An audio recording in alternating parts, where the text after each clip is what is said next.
welcome everyone. We're glad to see you here tonight. Even though we have a small group, we think we have some important information to share with you. And I'm John Williams, as most of you know, and my colleagues Sharon Joplin and Dave Hopper are going to be facilitating tonight's activities. And we're going to start right off with an activity. So we want to get you up on your feet with a little diversity bingo.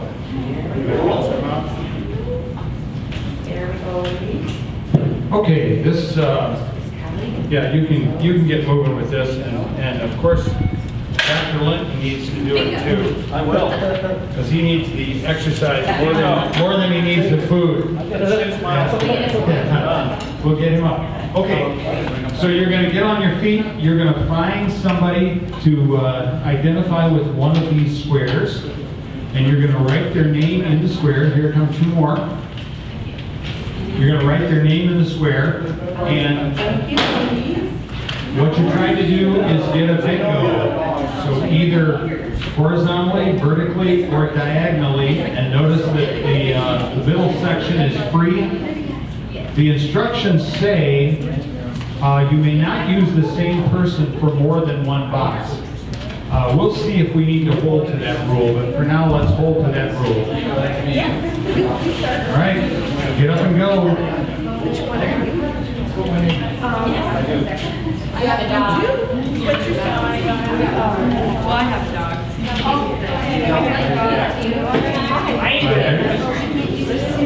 Sorry, I have a dog. I always talk to Dale.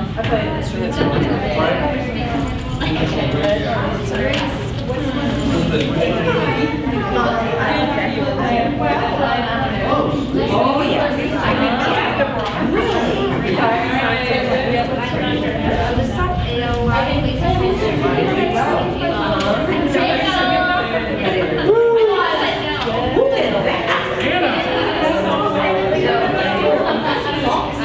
We have a bingo, but we're not finished. See if you can fill in the whole thing. See if you can fill in the whole thing. All right, look, Bree, which one are you, Bree? Who's outside on regular?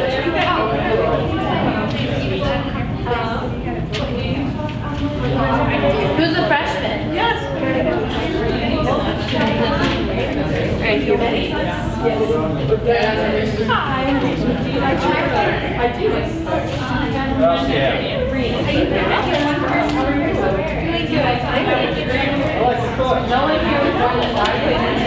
Okay, I was going to ask you that, but I wasn't sure. Oh,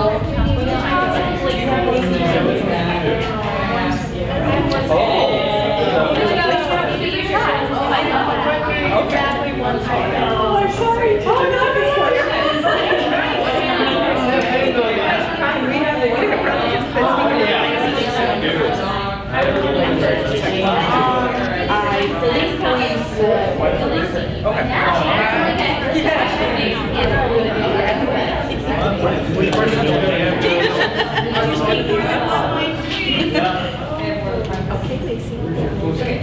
we have the relatives that Were you born in another country? I was. Do you like to cook by any chance? I don't. Awesome. Oh,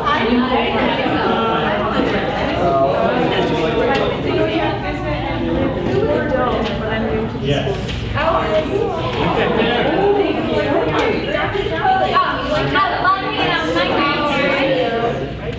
Hey, we have another bingo here. All right, bingo here. Bingo here.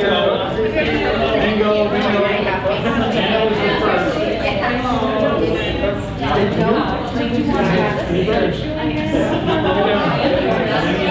I can help you out. Yep. Do you have bingo already? Which are you? What's your birthday? I was born in the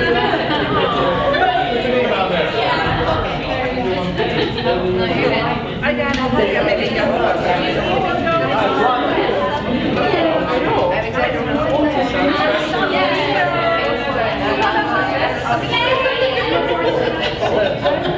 okay, good.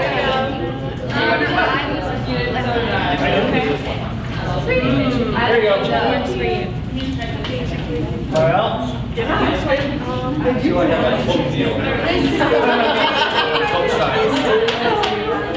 buy my book. Okay, keep going, we're gonna wrap it up in just a minute.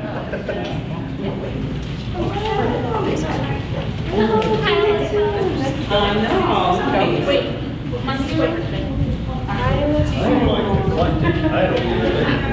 Oh, look, I can think of them. Oh, very nice. Bingo.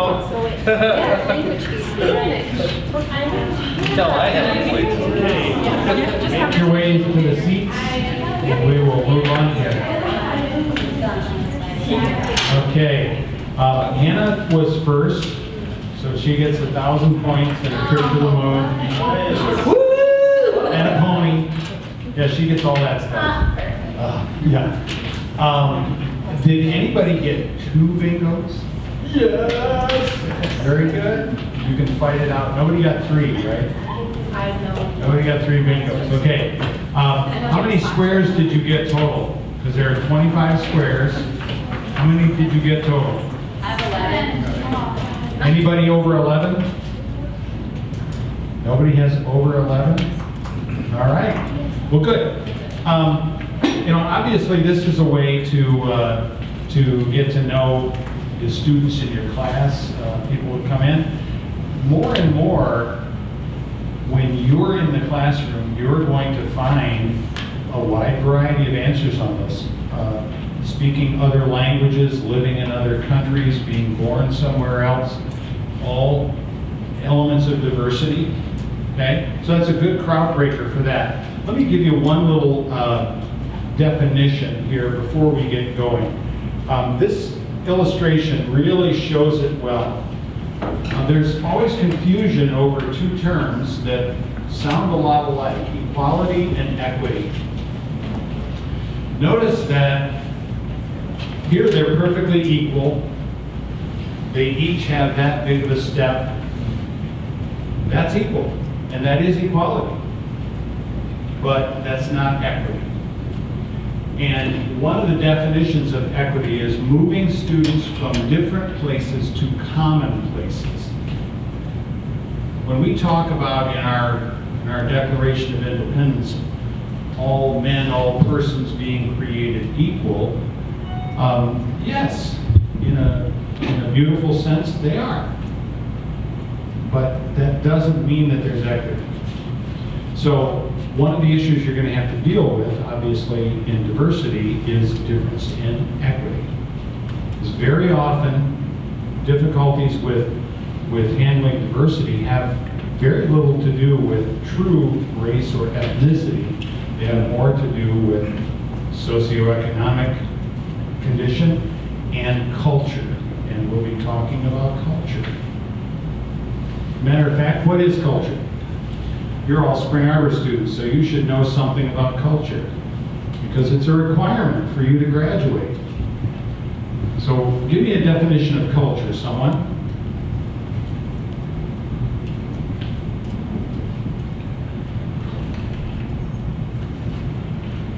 Let me start it for, oh, go ahead.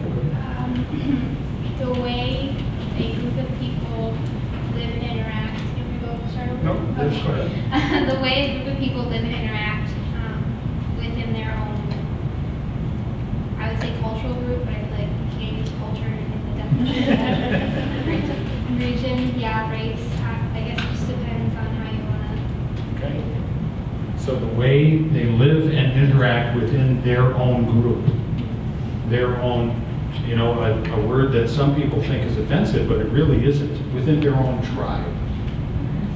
I come from a tribe. My tribe comes from Alabama.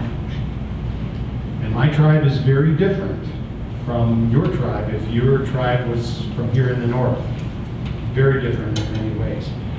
And so culture is, yes, it's manifested in food, it's manifested in language, it's manifested in the closeness or not so closeness of conversation, personal space or lack thereof. It's manifested in how many generations live in the same household.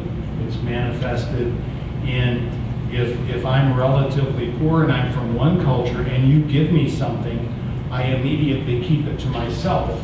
Or from another cultural group and you give me something, I immediately go to my family and share it with each member of my family. And as I say, that very often doesn't have anything to do with maybe the racial background or the ethnic background. It can have to do with poverty. It can have to do with rural versus urban. It can have to do with male versus female. It can have so many different things. So let's keep the definition of culture open in our minds, open to expansion in our minds. Dr. Biggs. So now that we have a little bit of understanding and knowledge about what culture is, we need to talk about how we bring that into our teaching. And that's really what this presentation is about. So we're going to get into what is culturally relevant teaching. And we're talking about there moving, as Dave said, everybody into an environment where they can be comfortable in that common place. Overcoming value judgments based on appearance and speech, and using strategies that validate the cultural backgrounds of learners.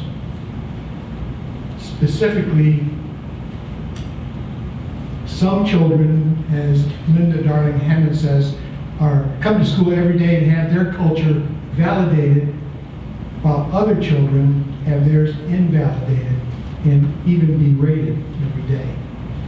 And we want to not have a classroom like that. So we want to learn strategies and techniques and skills to bring in everybody to that common place.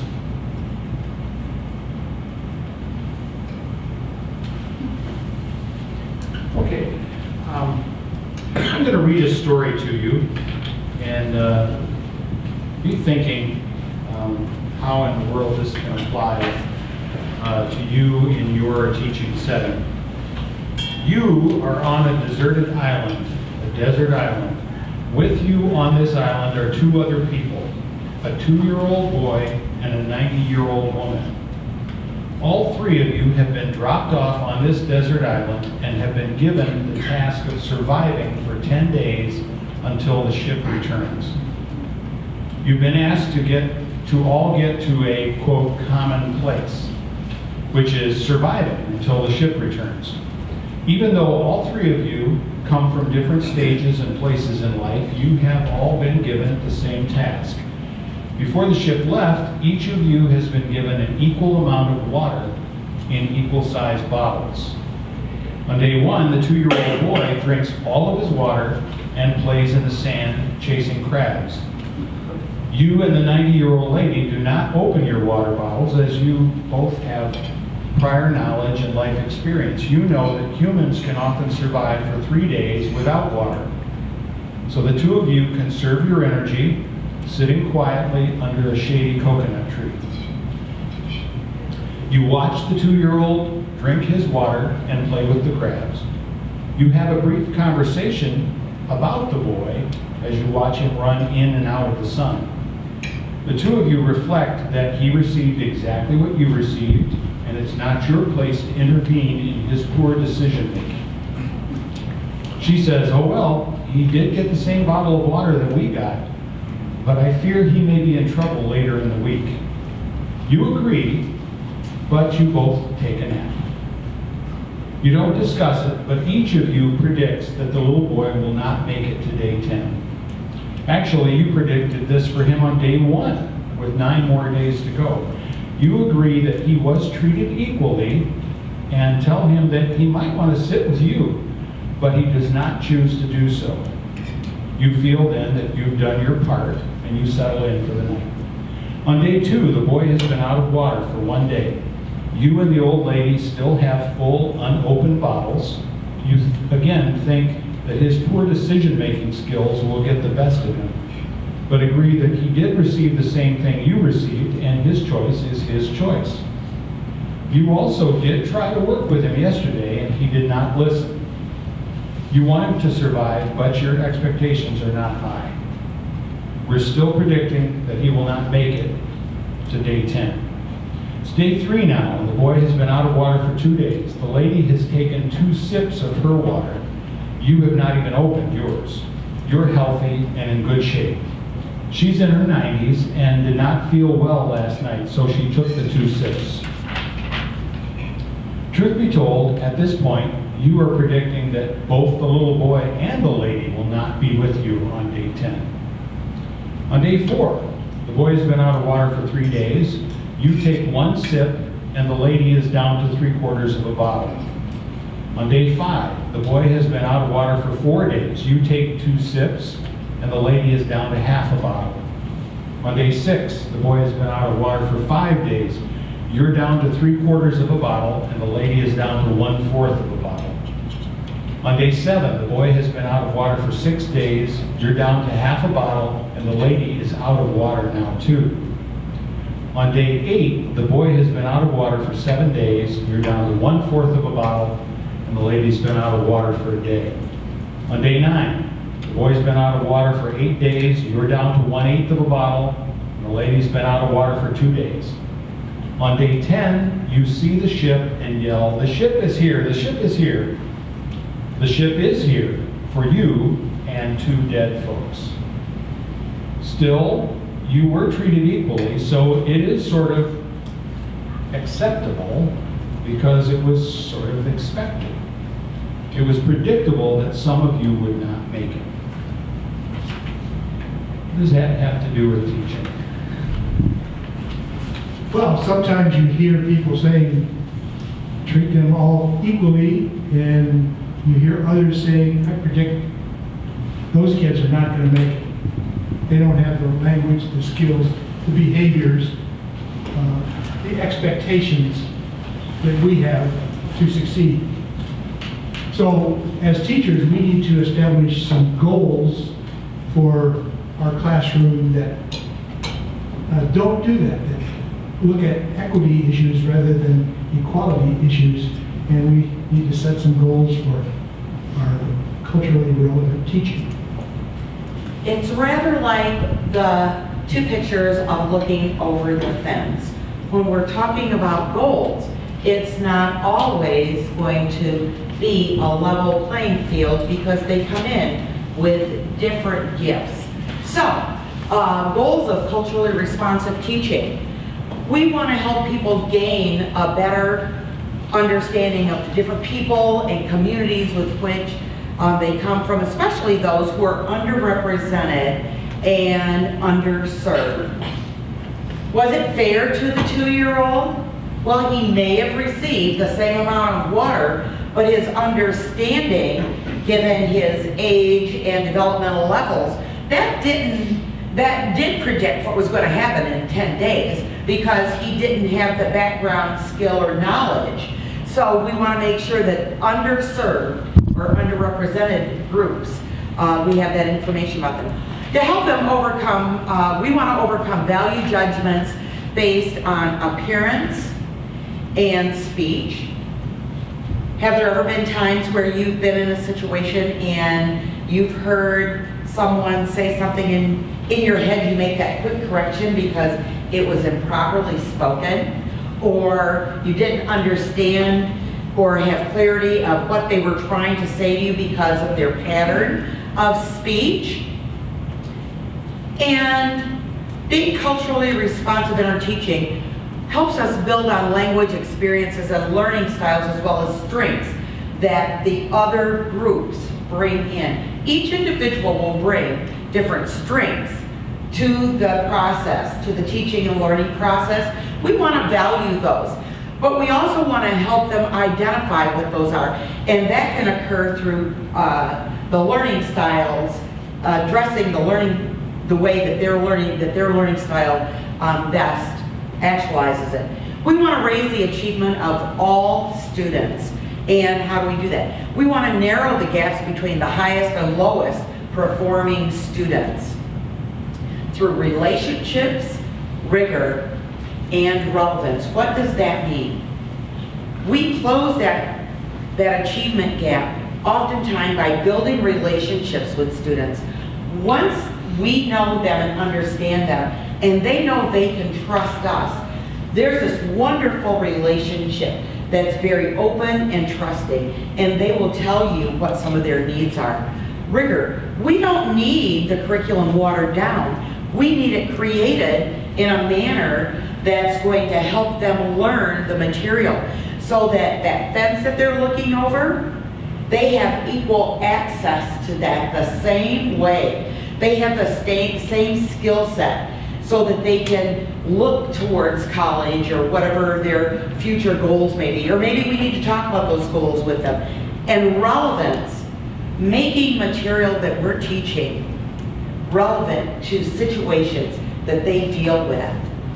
You don't want to talk with people who ride the bus every day about sailing across the world in a yacht. If they're riding the bus, maybe they don't even have access to a vehicle. And we're talking about something that's even far surpassing that in their understanding. So we want it relevant to them. And we want to begin to eliminate the predictability of students, of those students, identifying those who are going to excel and achieve, and those who are going to achieve at the lowest level and categories. And there are clear predictors for those. But with our teaching strategies and insights, we can level that field in a manner that all of the students have equal access. Can I say one thing? Unless we think that this is only in some inner city school district, what she's talking about here is the predictability of which students occupy the highest and lowest. Here's a really good example. We had, I forget the number now, I think it's 18 freshmen come in and immediately qualify and enter the honors program. Every single one, white female. Every one.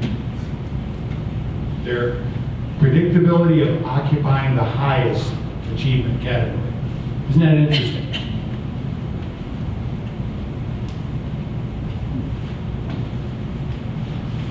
Most teachers, and we can look around the room here and see that most teachers are white females, and our clientele, our students, are increasingly not white and not female. They are more than half students of color, and increasingly the lowest performers are boys. So, as to be culturally responsive teachers, we need to take that into account and recognize that as people from a white upper middle class culture, we have different biases and different expectations and different assumptions than perhaps the students and parents that we're going to be dealing with in our schools. And it's important to remember that we don't intend for that to happen. It comes from our backgrounds and from our experiences. We bring everything that we have with us in this big backpack with really big caring hearts into communities or areas where oftentimes that's not what the population looks like.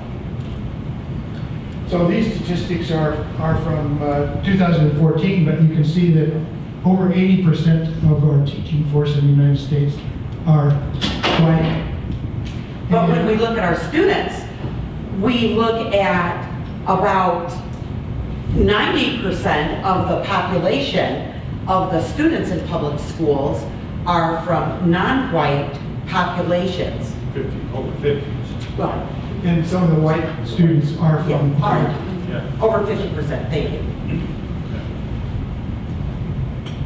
So what does that mean for us as teachers? It means that, for one thing, we need to create a school culture that captivates children, inspires them to dream, and gives them hope, especially those children that are not like us.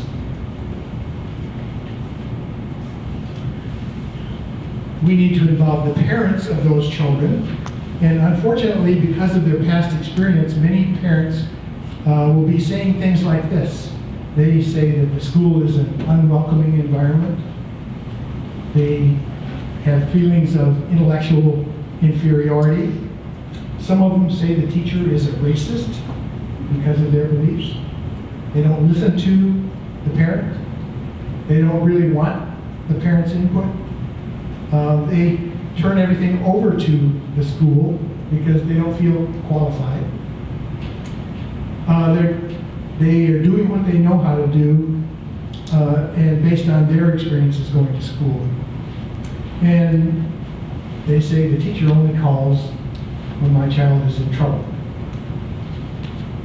So that means that we need some tips and strategies for better dealing with the people that are not like us. So as we begin to look at some tips and strategies for creating this kind of anti-bias curriculum, we have to take into account 5 specific areas. And the first one is ethnicity. It deals with culture, and we know what culture is, but this ends up being their ethnic background and the values and the group that they belong to. So the ethnicity, when we look at ethnicity and race, they're different. We want to make sure that we're clear on that. Ethnicity deals more with their social group and that understanding that they gain from being a part of that group. But race deals more with biology.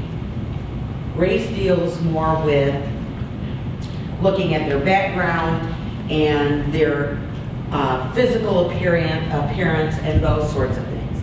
Family practices may have more to do with traditions and beliefs that they have. And community beliefs will deal more with what all of the families within that community believe and hold true as values and heritage that they want to make sure they pass on.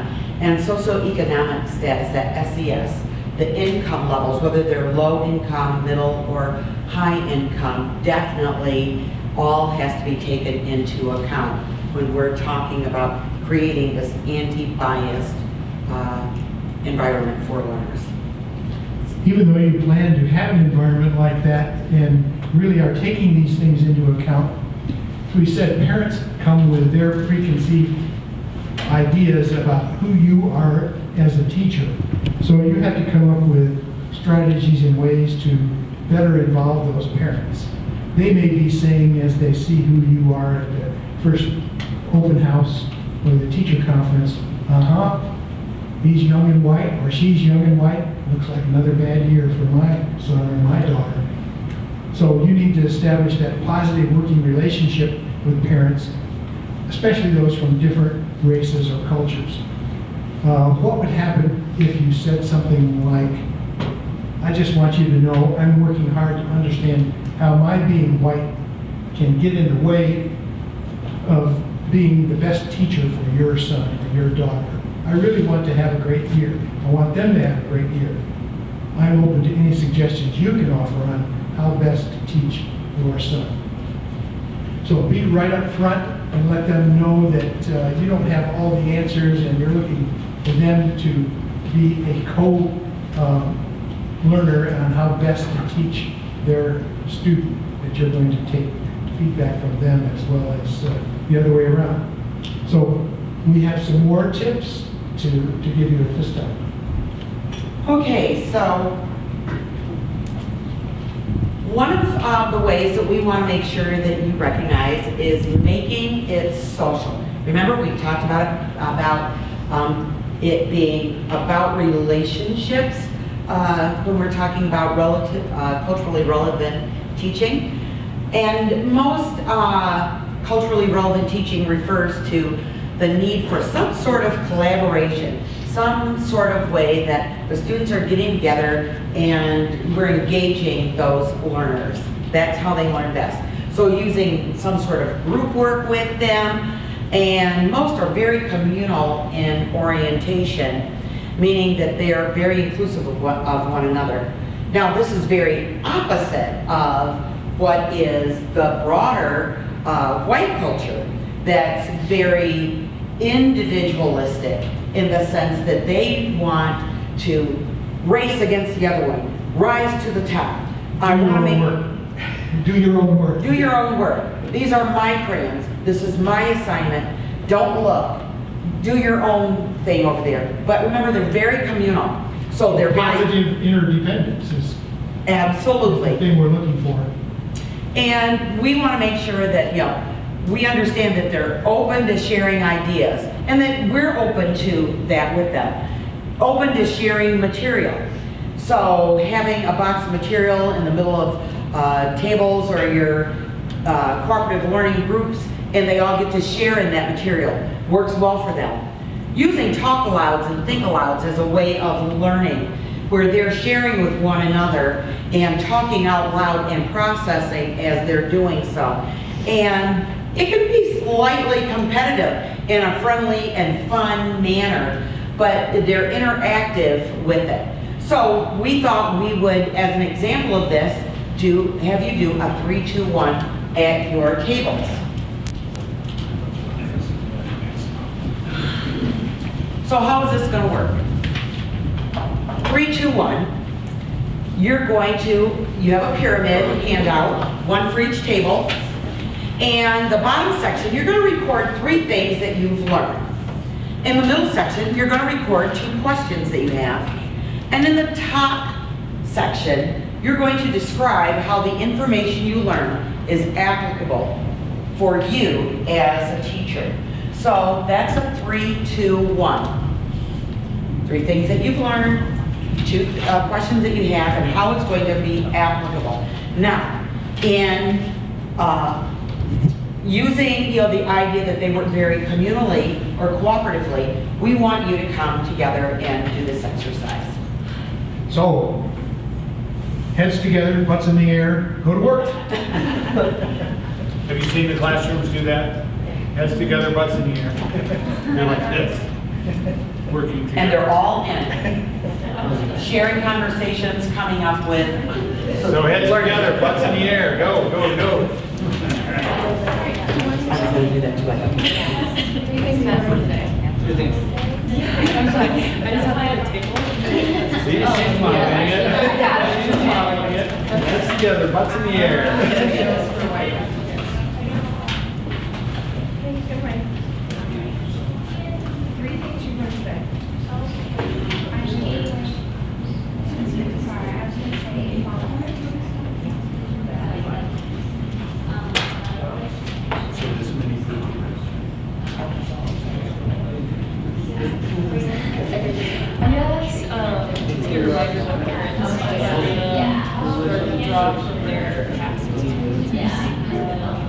And so, frustrated already before talking We to can you put a guys. chair up.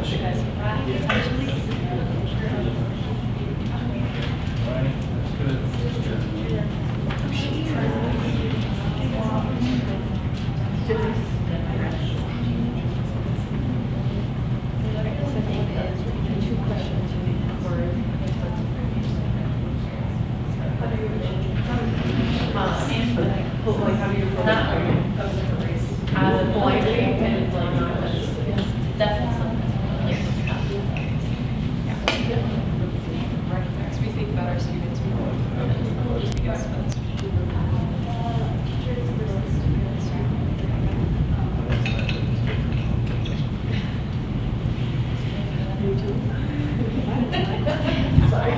that's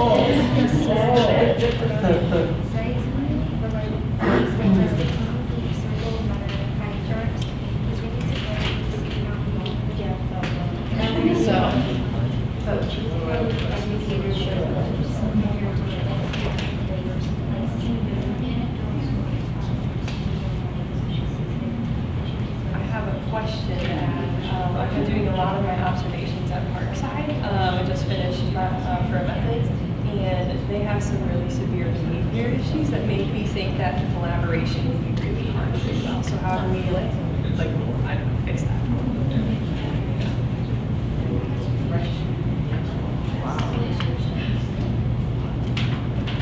Did you guys come up with a question? In the top section, describe the information.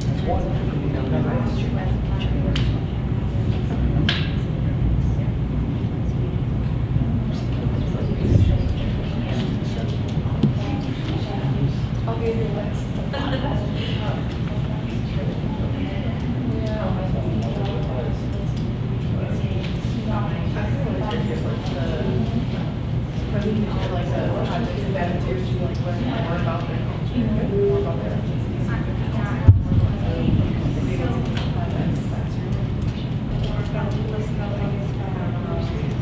like I don't know how to define it.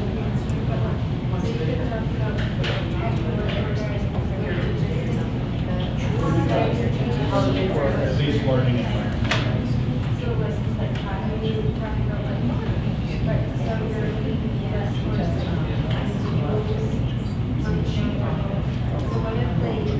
Let's give you about 30 seconds and wrap it up. So if you haven't got an application, put that on there.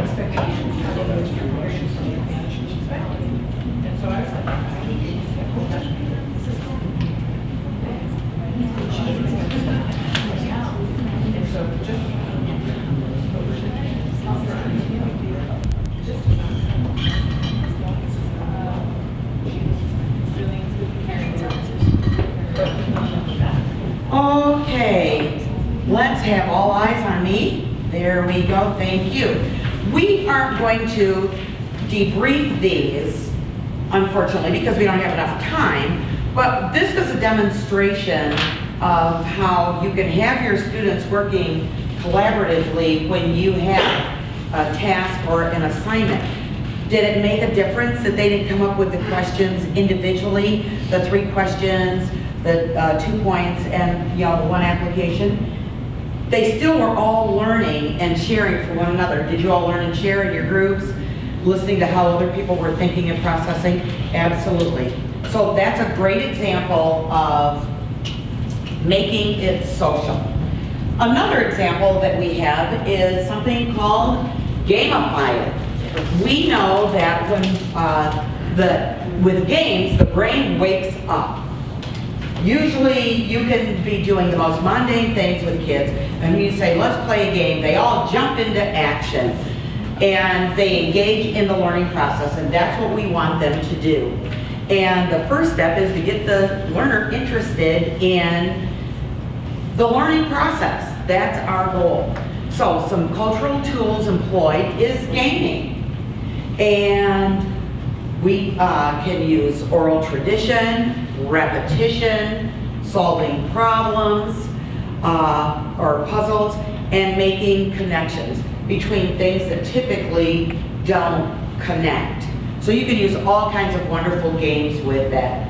How many of you now, when you're doing presentations, you look at Kahoot? We pull it out because it's having people engage with the material in a really fun way. That's gamifying it. So here's a game that we're going to have you play. It's called Crumble and Shoot.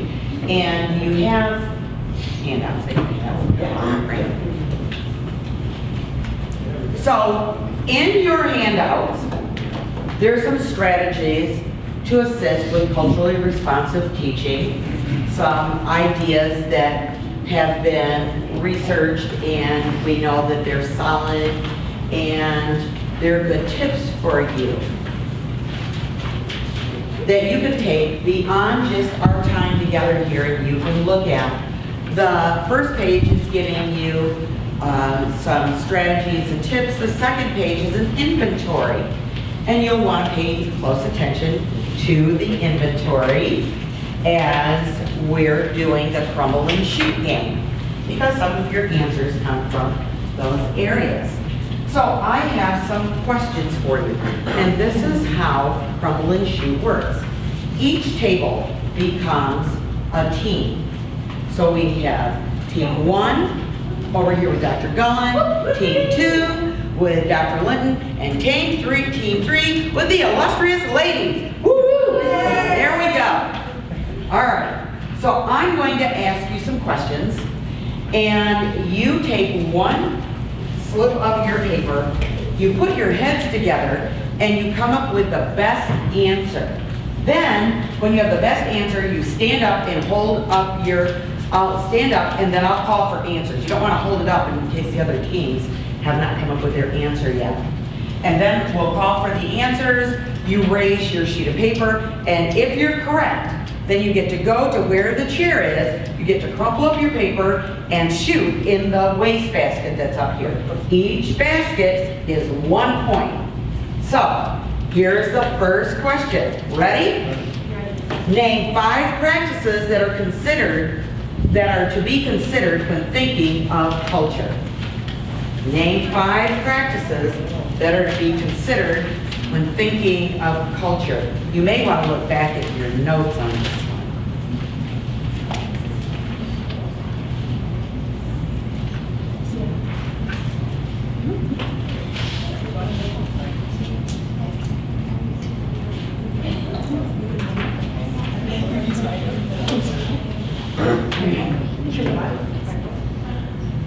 When you found it, you put your heads together, you write it on that paper, and one of your representatives will stand. Don't show your answer though.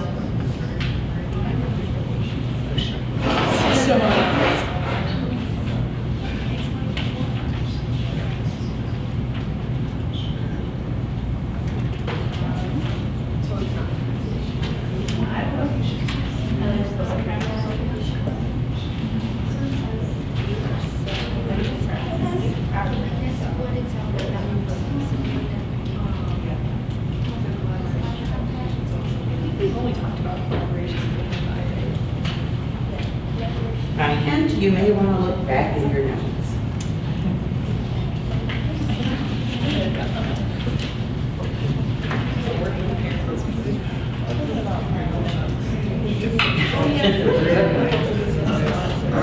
When you have it, stand up.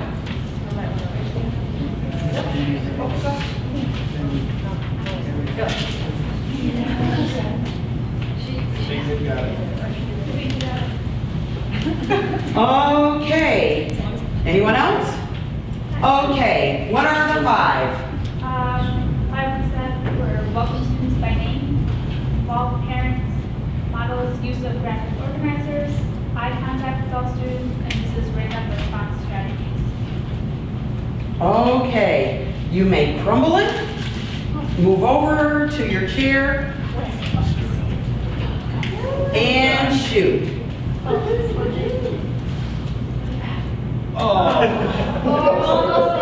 Okay, so she had the answer, but she didn't get the point. So, number 2. Ready? Sure. What should be considered when looking at your learning environment?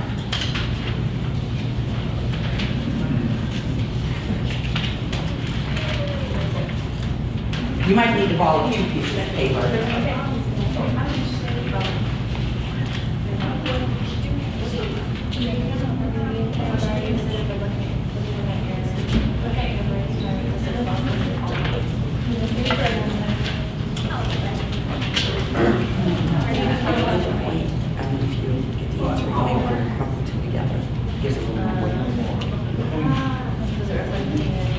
What should be considered when looking at your learning environment? Put your best answer on the paper and stand when you're ready. How many? Come on.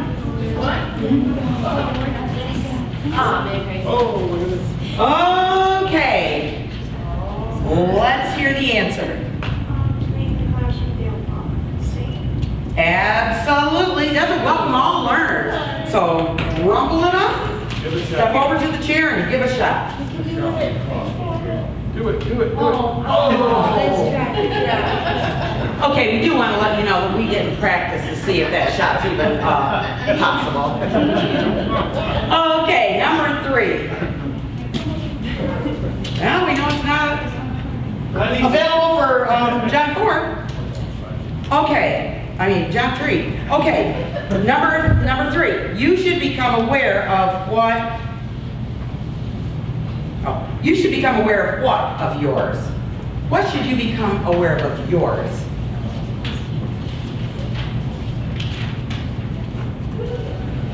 Got it. My siblings.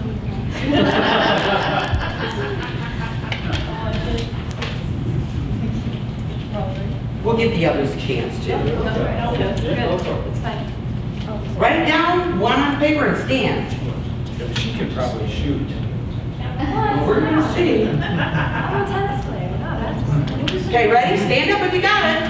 Okay, let's begin here. Personal biases, Okay, your own biases and prejudices. What did you have? behaviors. Okay, you can have a seat. That one's wrong. You don't get to crumble it. Okay. Nope, there you go. Let's see.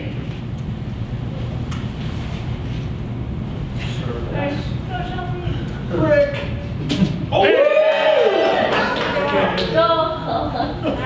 Okay, so this is Crumble and Shoot, a way to gamify it. Really super simple. It's rather like the snowball game. You're practicing what you've been learning with the students, and it's a really fun game.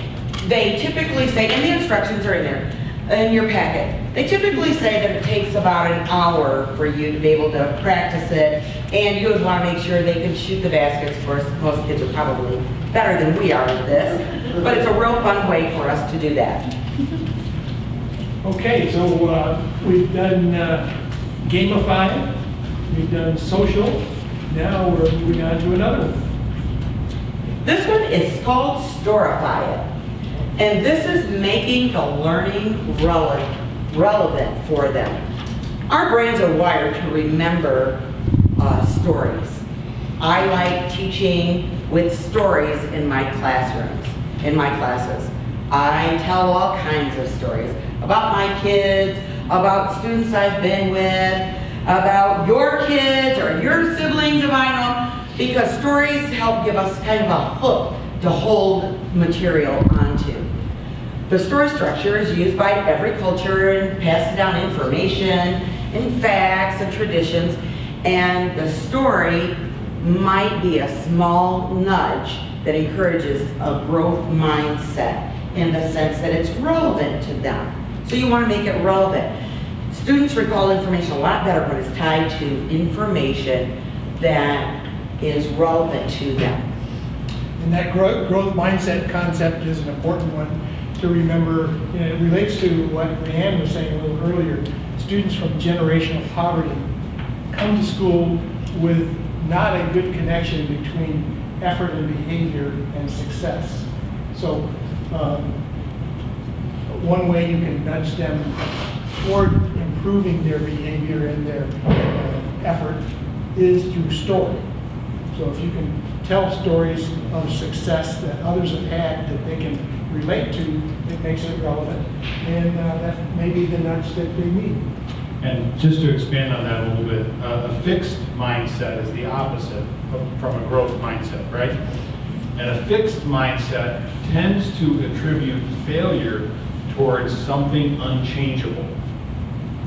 If I do poorly on a test, a fixed mindset would say, I guess I'm not good at algebra. And so that is a self-fulfilling prophecy. I'm not good at algebra forever. A growth mindset says, wow, I really bombed that test, but I see what I did wrong, so I think I know how I can change it for next time. And how many people do you know in your life that their entire world is a fixed mindset?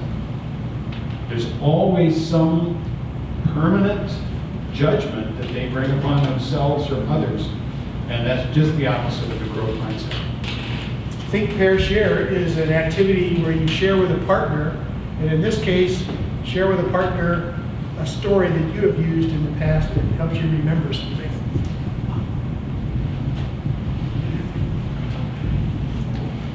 It can be a game or a story, something that ties, makes the meaning relevant and ties information to it. My teacher had, when I was in second grade, teacher had an episode of Virgo in last year. And so that really made a great focus because all of us, like, we had to call the ambulance and everything. It was out for a couple of weeks. Right when we were learning about all of that too, so that was like, all of us.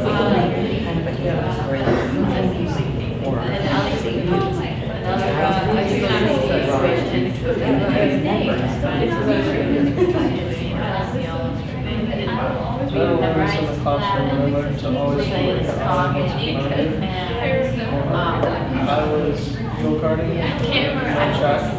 It was my first time driving a go-kart. on my own. So I did the first option. And now I did the first option. It's probably the wall. And there's a turn. I had two options. I could go straight into the wall or turn. I chose the first option. I went into the wall because I didn't know how to turn. So I get a lucky nose, ice pack, and bottles. If I'm like trying to like remember So yeah, I learned to always pay attention. definitions and words like related to something that I can't remember.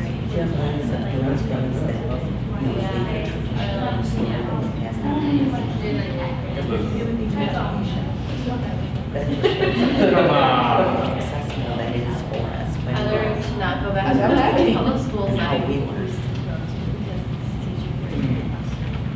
that's a story that taught me something. Go back to that school. Please tell the story. Child was abused I personally think now we know what we have that going on. Instead, the teacher was furious with him and overwhelmed and annoyed, so grabbed him out of the room and tossed him towards the door. But to me, a third grader, it looked like he heard My mom explained it as like, you got 3. it was just incredible finding over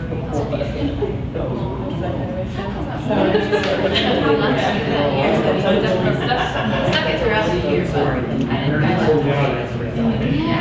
it wasn't because of that. That's something totally different, but like that's a good reason. Not to go back. I found that video. What about games, childhood games we had? 12-year-old boy. That He helped got you so learn, angry concepts. during one of our rehearsals. Breathing. He was angry that That really helped with, stop with your life, and sheet music, and it went through the sheet music, but I slowed it down, so it was just kind of bouncing. when you begin But to. his little kid actually next year, I mean, I moved on to the middle school, but I found out that he was. Well, we've talked about two of the things about cultural relevance. We've talked about storifying, we've talked about gamifying, and we've talked about the need to have relevance in what we do and relationships in what we do. But we haven't talked about rigor yet. Rigor is not a 4-letter word, it's actually a 5-letter word. But what does that term or that thought raise in your mind when you hear the word rigor? Let's take a minute to think about that. Serious. Serious, high expectation. Any other words come to mind? I feel like it's a positive expectation. Positive high expectations. Tough, Tough. complex, Okay.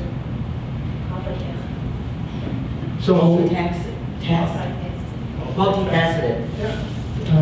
The general public and the Common Core and lots of experts say we should be having high expectations, increased rigor, and it is possible for all children to reach high levels of achievement. And we think it's possible by using culturally responsive techniques and methods. So we're going to share a little bit about what rigor is and what it is not. First of all, it's a belief that the goal is to develop self-directed students who set and monitor their own goals, which are for meeting the standard or high achievement. For deeper conceptual work, as the previous slide showed, those higher critical thinking skills, highly relevant and purposeful work that's meaningful to the students that they can use and apply in their lives, and perhaps learning fewer concepts but at a deeper level. What rigor is not?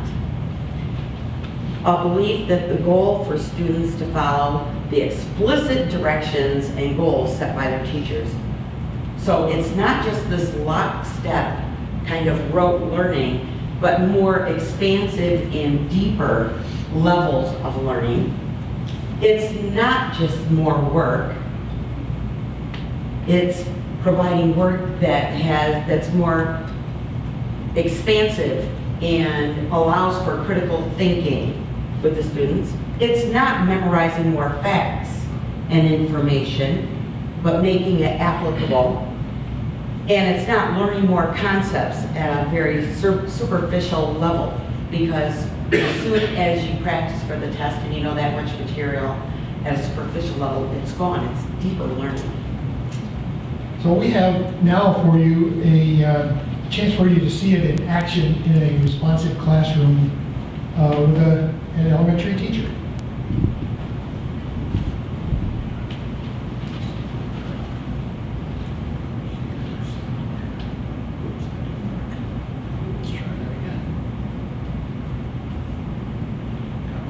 The video is going to be about 6 to 8 minutes long, but it's putting together all the pieces that we've been talking about.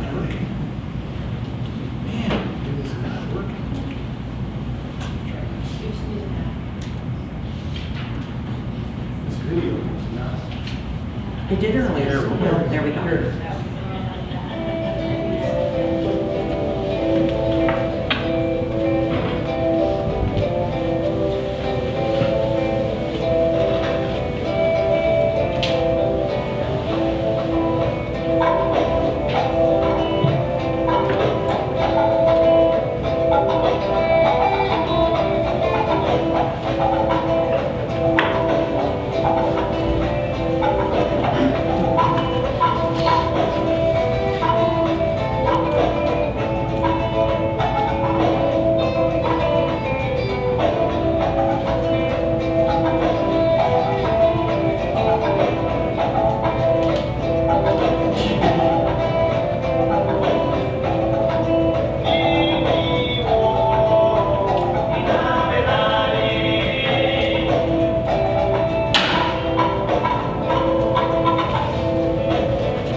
Disagree with the statement, you're going to move to the back of the room.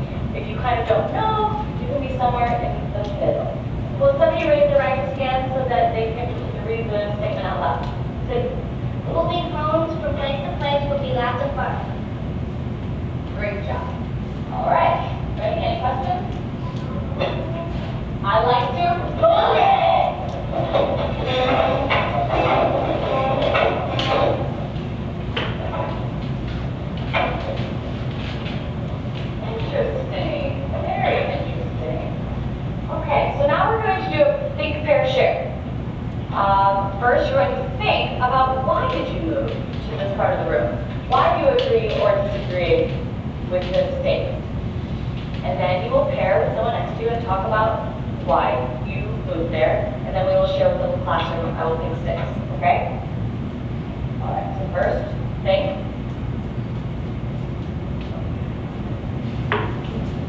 Now, pair.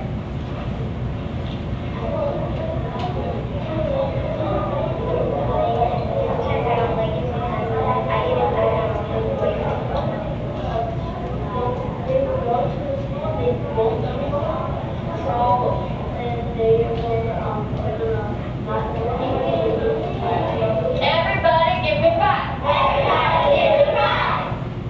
Okay, that was very interesting listening to your conversations. I'd like to share those with the group. So if I'm going to pick a stick, and you are going to share what your partner said. All right? How about? My partner said it would like keep on like the neighborhood because it's like a lot of music and a lot of noise around. He just can't go to sleep because he got to work up for school. That's why. So he wants to move around? Okay, next stick. Carlos. It would be really great to go to a different school because if you really don't know anybody, then there will be bullies and then they'll pick on you and then keep a horrible life for a year in school. Okay, so you'd rather stay in the same place? Cool. All right, one more stick. Alondra. Well, my partner said that she'd rather stand in the middle because it would be a little fun going to another school or moving because you might meet new friends and you might meet a new person. But she said it might be a little sad because you might miss your old friends and you might get really embarrassed and other. So we're going to hold fast here. All right. Take a seat, take a seat. Take a long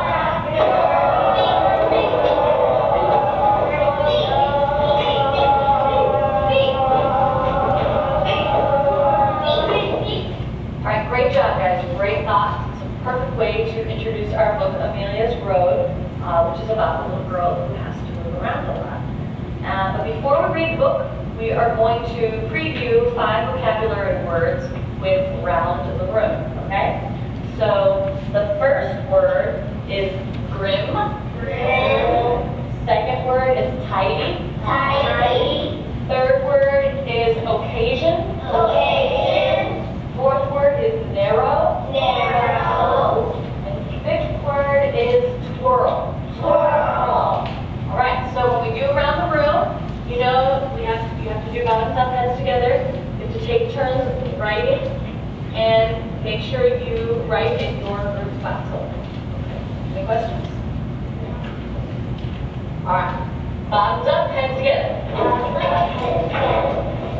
Horses like that.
So this visual is actually our summary of our presentation. As culturally responsive teachers, it's important to remember that children are affirmed in their cultural connections. And that teachers are personally inviting. And that video showed a good example of a classroom being physically inviting. that they are reinforced for academic diversity and development and achievement. And changes are made to accommodate the culture and essential learnings. You notice in that classroom, the artwork was very diverse. That teacher in the video was a really good example of the consistent, firm, but loving control. When she would say, bottoms up, heads together, immediately they knew to go into that position. Call and response. The call and The call and response, so many of those. The music break, and then they knew immediately to get back to work. And also you notice the rules, the classroom rules were prominently displayed, setting a classroom culture. And interactions stress collectivity rather than individuality, and we saw that prominently displayed in that classroom as well. They were arranged in pods, and their interactions were positively interdependent. They all had to write and complete the worksheet for their vocabulary word, and it was going to fit together for what they needed for the story. Now we know that all of these techniques are just good teaching strategies, tips, and techniques for all children, but especially when we're talking about working with a minority group and we're majority teachers, moving it from our values, our understandings, our beliefs into a way that is more collaborative and interactive, so that the bar is raised for all to be able to learn to their maximum capacity. We hope that this presentation has given you some tips and strategies to take with you to weave into your own practice as you become more culturally responsive with your teaching practices. If you have any questions or comments, we can share those now.